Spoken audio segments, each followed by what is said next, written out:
Guys, gals, and pals, welcome to Paint&Talk, episode 8. I hope you had the best 24 hours ever, like ever since I last saw you.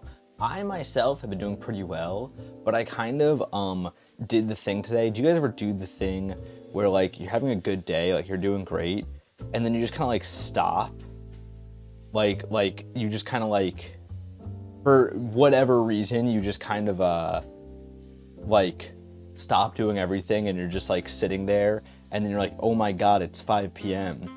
How did this happen? I was just doing like a bunch of stuff and I was having a very good productive day. That's almost exactly how today has been, which is weird, but I mean, it's okay, you know. I guess it's just how the cookie crumbles. But so that was a little weird, but I think it's because I'm having one of those days where I'm feeling pretty divided. Does that make sense? Like, I think the more common way of putting it would probably be to say I don't feel myself exactly. I'd say that's probably more, accurate or whatever. But yeah, that's like what's kind of going on. Like, I think there's multiple sort of aspects to being like, to being a person, obviously. Like, you kind of have multiple sides to you. And on any average day, you're just you. You're relatively, like, you're just kind of doing your thing. You're not thinking about yourself. Does that make sense? Where, like, not that you don't have any self-awareness, but, like you don't have to think about what you're doing and if it's you or not. And then you have those days where it's like, am I this person? Am I that person? Sorry, not to overshare. I feel like I'm doing the spilling on the internet thing that I don't want to be doing, but it's one of those days. So when that happens, usually what I do is I call a friend and I just talk for like 5 hours, and then they end by going, oh my god, this is way too much for me right now, you need to calm down. And that isn't going to happen because I have to record this, so now you guys get to hear it instead. But it got me thinking, like, when it comes to people and traits, and I'm not like a psychologist or anything, but from what I understand, we all have kind of like these different traits, we have these different things, and we consider to be an illness when some of these traits don't match up with what we consider to be the normal traits, right? Usually I think this is kind of determined off like is it giving them trouble fitting into society? And it made me think, like, what does it mean to be good? Like, what does that mean? Like, if because, and not in the stereotypical sense of like, oh, he's a good man. Not in that sense. What does it mean to be good in a sense of like being a better person? You know what I mean? Not good in a sense of like, I'm nice. Good in a sense of like, adequate as a human. What does that mean? Because I feel like originally, wouldn't that be like an adequate human is one that like survives? Like, that makes sense. But nowadays it's like, as much as there are a ton of problems with that too, that's not really, we're not in the woods anymore. You know what I mean? That's not the peak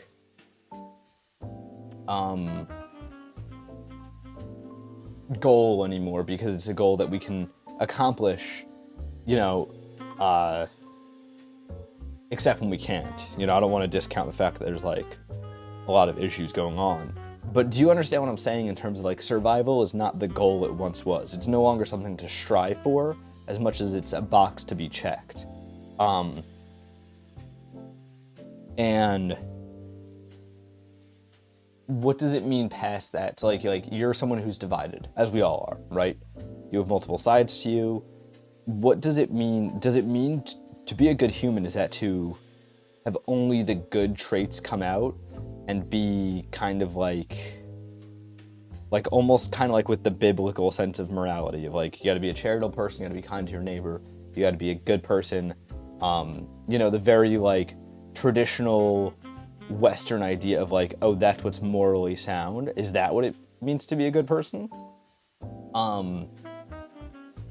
Because I don't I don't love that either because it's based on something. You know what I mean?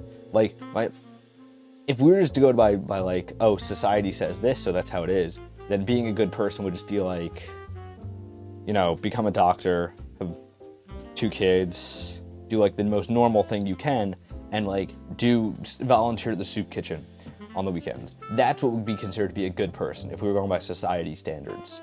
And to be someone who is mentally sound enough to like be a functioning worker and productive within their community. Like that's like what we as a society kind of deem right now to be like, that's a good guy. And if you strip that away and put it down to like a more human level of like I just want to know as an individual human, what does it mean to be good? I'm out, I have everything I want, you know, food, water, shelter, I can survive. How do I pass that? Is good, because like we see a lot of illnesses as things to be cured. Is like, this person is not fitting the mold of working XYZ, they need to, so that's something to be cured. But if we were stripped away from that, like, would it be something to be cured? I don't think so. Like, in a sense, illness is subjective. Like here's a hypothetical, right? If I were to be in a society, or any of us were to be in a society where like the norm was to do heinous things 24/7, if everyone running around was like you know, serial killers and like lunatics, you know, if that was all of society, then me and you watching this would be me and you here would be considered crazy, right? Because we're not fitting into that mold of like, that's what that's what is good, you know, because they're considering that good, that's what everyone's doing, so then they don't fit into that mold. So it's almost like that one Kanye quote, which is crazy, I'm about to quote him right now, but he said it on the, oh my god, I'm about to give a Kanye quote from the Joe Rogan podcast. He said, where he goes like, in a world full of lies, telling the truth is crazy, right? I mean, that's a true quote. It's also a crazy bar. Like, he needs to go put that on a song. That was an amazing line right there. Like, thank you, Kanye, very cool. And that's so true, you know? So then, like, I guess all this is to say we've established here that like being good, being sound is a subjective experience, right? Because it can change. So then what does it mean in a bubble to be good? Does it mean to be happy? I don't think so. Like, I just don't agree with that. That doesn't make much sense to me. There's a little bit of stuff on this brush still from when, oh my god, I did not clean this brush well. This is terrible. Hopefully this doesn't ruin the painting. I kind of liked how this was coming out so far. I don't think being happy is what it means to be good, because, you know, then it's like, I wouldn't say you're bad half the time because you get sad. Everyone does, you know? So like, okay, so let's say we all have these sides to us. Go back to kind of that element of this. This is kind of all over the place, and I'm definitely mixing definitions more than I'd like, but, you know, just stay with me as much as you can, I guess, because I'm not quite sure what I'm saying even, but we all have these sides to us, right? You have kind of the sad side, the good side, or the sad side, the happy side, the productive side, the lazy side. What is good there? Like, let's say you're on like a spectrum, like a compass, all 4 of those corners, lazy, productive, happy, sad. I would say that good, like logically speaking, it makes sense to be in the middle, well-rounded. You don't have to think, you're just kind of yourself, it's working out. But on another note, it's so obviously not, because would you rather be a little bit like not necessarily productive or unproductive, or not necessarily productive or lazy, but somewhere in the middle? No, you'd be like, I want to be productive. Or you want to be lazy. You know, no one likes like being half productive. Like, that's not a thing people enjoy doing. They like either doing their stuff or sitting and doing nothing.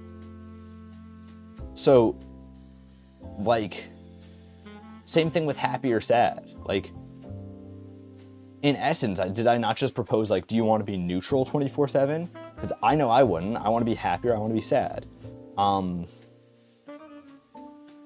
So if good is happy and productive, why? What if you're not happy when you're productive? What if I guess maybe just everyone's different, you know? Like, maybe at the core of this conversation, I'm asking, like, what does it mean to self-actualize? Like, is self-actualization working harder than everyone else and being happier at the end of the day? Or is self-actualization... I remember I took a psych class once, back in college, and, whatchamacallit, the teacher said once, he said, like, self-actualization on the hierarchy of needs thing. This was like some Psych 101 course.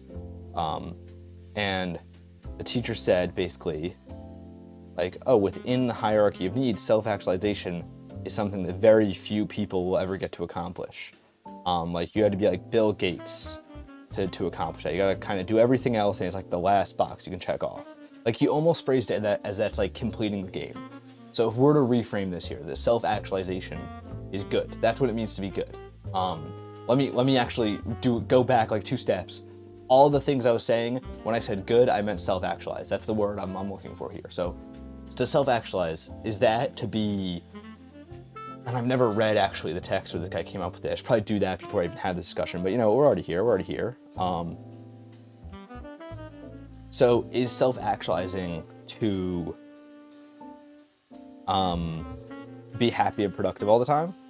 Or a lot of people would be like, no, it's to be happy and unproductive. It's to be retired. You have a family and you're all done with everything else.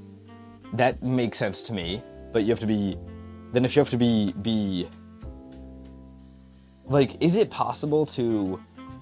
I guess so, I've heard this a lot at least, that people are like, you can self-actualize through pure will. Like, you can just meditate your way to self-actualization. And I don't know if that's true, because again, I haven't read the book.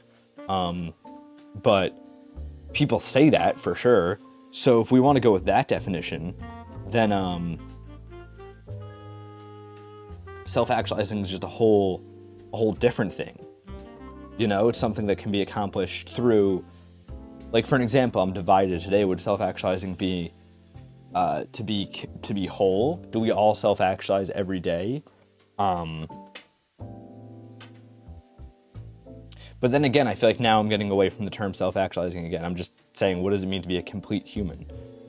Which that's not necessarily what I want to get to the core of anyways. And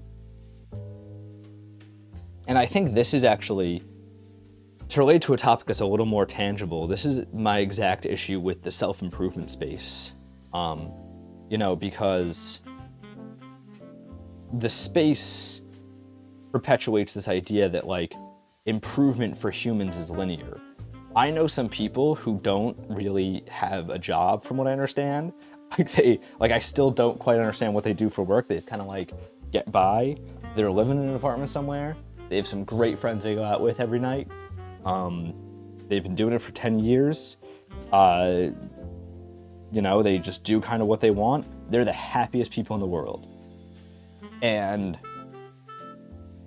the reason I don't like the whole self-improvement space is because, to me, that is a good person. That he's an awesome guy. I love hanging out with him. He is kind. He's nice. He's a good person, right?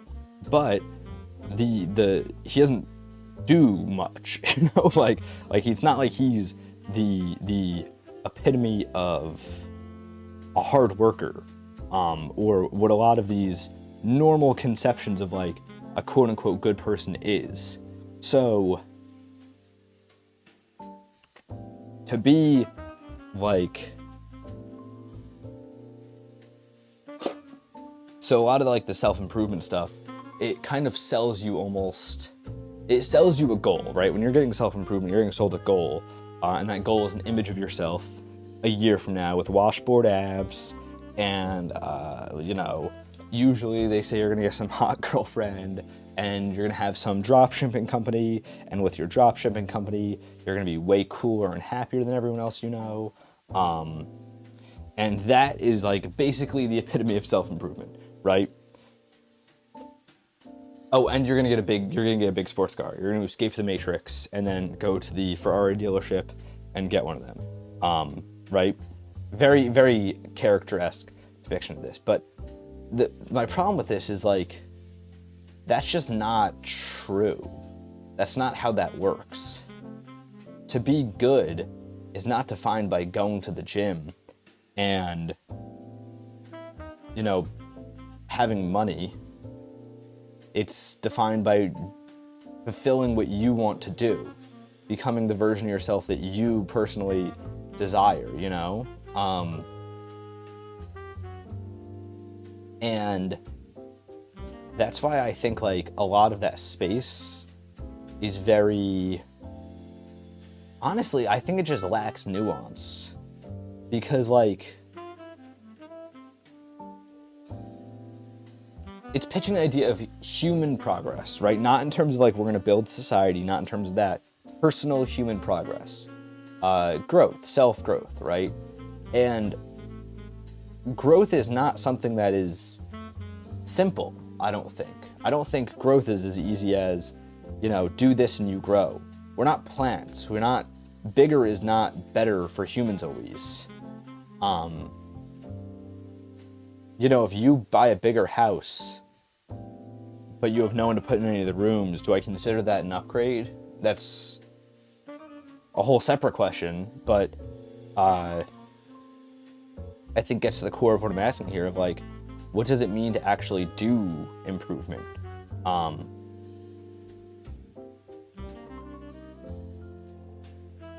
Is it, a lot of the self-improvement stuff, it pitches a very Darwinian sort of like Randian, that's the word I'm looking for. Very Ayn Randian. It's very much like, you need to be the best version of yourself because that's the coolest, most awesome thing to do. And there's also an undertone in it that is, in my opinion, as an idiot here, a dangerous undertone to it.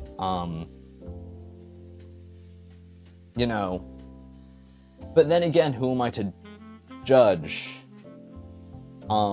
The dangerous undertone, by the way, I almost just switched topics. I think a lot of the dangerous undertone that comes with it is that, like, if you improve in yourself, everyone just needs to improve themselves, pull them up by their bootstraps. And I love the idea of that, but I do think that it's like a simple truth that, you working out and having a six-pack is not going to fix the problems in society. You being happy is not going to make everyone happy. Not saying you shouldn't try and be happy at all, just like there are layers to a lot of the things going on, and each individual improving is not going to fix a lot of the things going on. I think that's a dangerous edge to self-improvement. But at the same time, as much as I do genuinely believe that, it's kind of like, who am I to judge, I haven't found the perfect version of myself. I mean, I'm sitting here in front of a camera painting a mediocre painting, debating it. That's not... It's tough,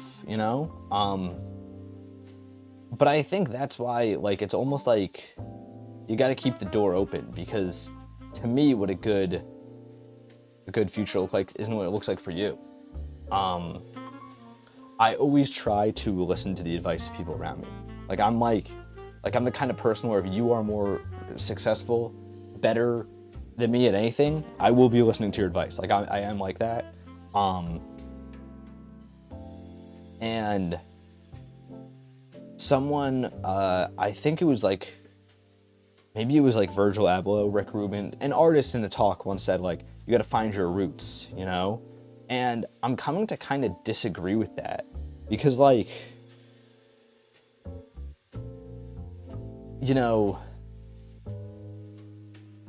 if a plant were to focus on its roots, it would never think that it would become a green leaf. It'd think it would stay a brown, little shriveled up root.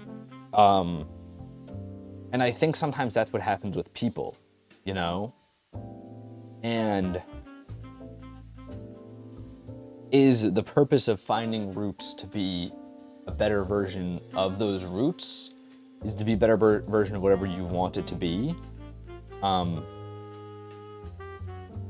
Or is there no purpose? Is it just nice? You know, I think maybe that's a big problem with me, and I think I can speak for a lot of people I know, at least, when saying that I know a lot of people who do this. Everything has to be in terms of progress, you know? Like, even when I get the question of, like, find your roots, I'm like, how does that make it better for me? How does that improve something? How does that make it go faster, cooler, better, bigger? And it makes you ask the question, like, what is progress? Because this actually ties back to the AI discussion from yesterday of, like, if you burn down a forest to build, or, you know, for whatever reason, if you burn down a forest but profit goes up, I wouldn't call that progress, right? Because we think of progress as being this very linear, bigger, better, cooler, faster, stronger. All these things are considered progress. And to tie this back around to the original conversation of, like, what is self-actualization throughout a society where there's nothing, right? Like, progress, self-actualization in basic terms, from what I understand, is like kind of like the completion of progress. Like, you finished the game, right? But what if self-actualization just has to do with meditating under a tree? Like, I think the Buddha self-actualized. Like, Siddhartha, Prince Siddhartha, the original Buddha, I would argue he self-actualized. I mean, he's Buddha. Like, he quite literally is the Buddha. I would say he did. I think he did that thing. I think he did really good at that. And he did that by sitting under a tree. That's not at all progress to 90% of people. I mean, I don't think, if you looked at me straight in the eye and was like, I'm gonna go sit under a tree for like a week, just see what happens, I'd be like, okay, so you're gonna go waste a week of your life, you know? But that was progress. He became Buddha from doing that.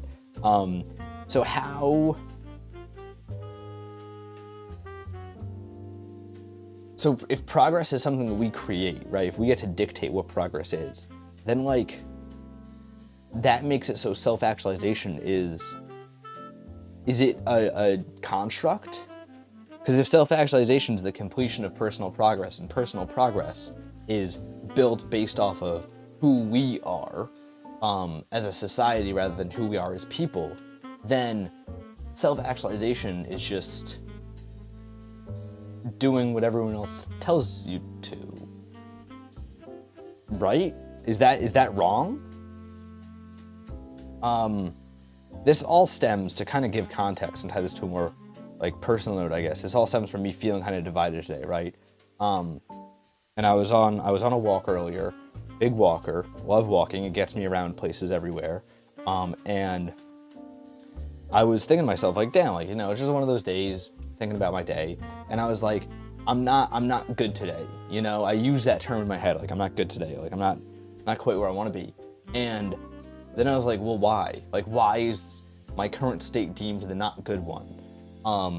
Because I personally like the state where I'm happy, and I'm going like, with jazz hands everywhere. I'm like productive, and I wake up, I run, I'm happy, I'm pouring coffee everywhere and having a grand old time, right? But, like, this is all, like, the other side of me that's like a little divided, you know, feeling a little like dimmer, darker, sadder. That's also me. So why isn't that good? Like, I think the question is, why would you try to eliminate parts of yourself? Because they're inefficient. Because the reason I say I don't like feeling this way is because I'm less productive, you know? And that can be seen at the time we're recording right now. It's 5:10. Usually I record around 2 p.m., 5:10 right now, which is fine. I'm not complaining by any means. But that is... Okay, wait, I actually need to just pull back and talk about the painting for a second. So what I'm going to try and do is I want to come up to the black line here. And I've never done that before. in a painting. This is my first time ever doing it. I'm thinking it's gonna ruin this. If it does, I wanna make this cool. So I'll probably, off camera, before I post on the Instagram, I'll probably like just go retouch it after it dries a little bit. Just FYI, in case I ruin this. But yeah, we'll see.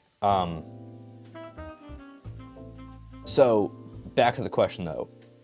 Why are we removing parts of ourselves because they're inefficient, right? So I feel that I don't like the side of me that's a little sadder, a little slower, a little dimmer, because it makes me less productive. You know, I love being productive because I love what I do. I love my activities throughout the day, right? So then, if being productive is not me though. So is the goal to do whatever is as you as possible? Is that what the goal is? Or am I just, is there some sort of like idea that I have within me that productive equal good, and that's why I feel that way?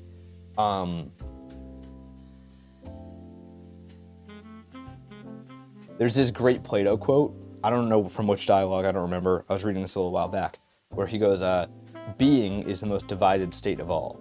And I think they were doing this from a I think it's epistemological is the field of philosophy. It wasn't meant in terms of like being, like a human being is the most divided state of all. It was meant in terms of like being, like the word, I think, is the most divided state of all, or being like the metaphysical concept is the most divided state of all, that kind of thing, right? But I read that and like it was one of those where, you know, you ever read something where you just feel like, whoa, because it really did that to me. I was like, whoa, like that's such a, it's so true in a human sense. To be a human is like so divided. You gotta,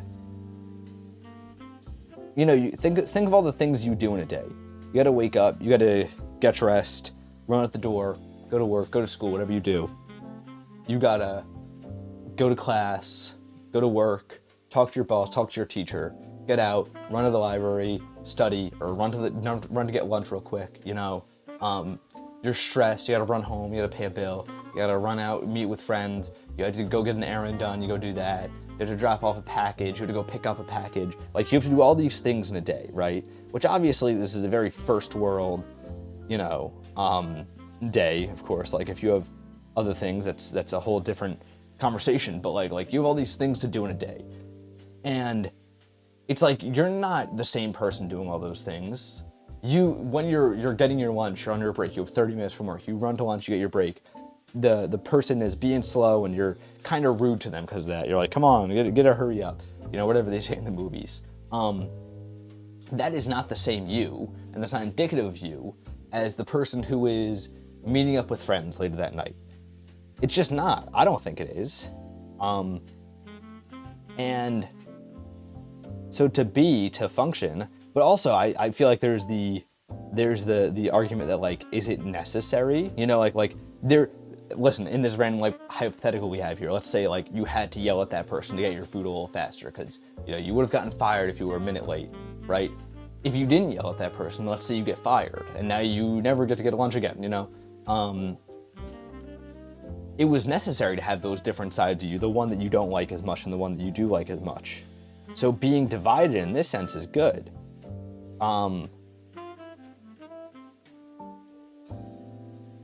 So I don't know, I guess the whole question is really just what does it mean to be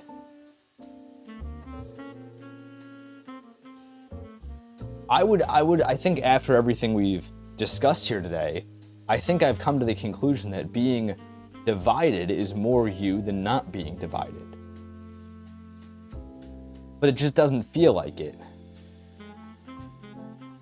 What's more important, feeling or the truth? Because I think it makes sense to me logically, at least, that being divided is more you than not. But in terms of, you know, just feeling, you don't like being divided, you like just being you like doing you. Maybe I'm overthinking it.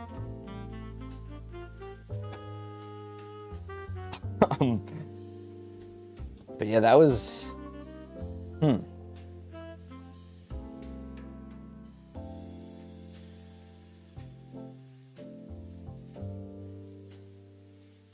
Yeah, I don't know. I really don't know. I've hit a wall, I think, in my own thought. Oh, wait, guys, I think I just learned a brush technique. So I'm always trying to get those nice, clean lines, right? And they always come out like a little choppy, like you can see it like around over here, where it's a little choppier. If I press down and go around like in a very, oh no, it still kind of did it. Okay, I thought I learned something, never mind. Anyways, this is the painting. I'm gonna clean it up a little bit actually before I do post anyways. I did get this line pretty good, and I'm kind of shocked. I don't really know how I did that, but I like this quite a bit. Obviously, I'm gonna write something up on my Instagram about it, so go check that out as always, and especially this time because I'm gonna clean it up a little bit, erase the pencil lines, fix this little section over here. But I really like this. I mean, obviously it's about being divided. We'll divide today if you guys can't tell, obviously. But yes, as always, go check out the Instagram, see the completed painting. I'll see you in 24 hours where I will paint something else and talk to you about something else as well. And until next time, paint something.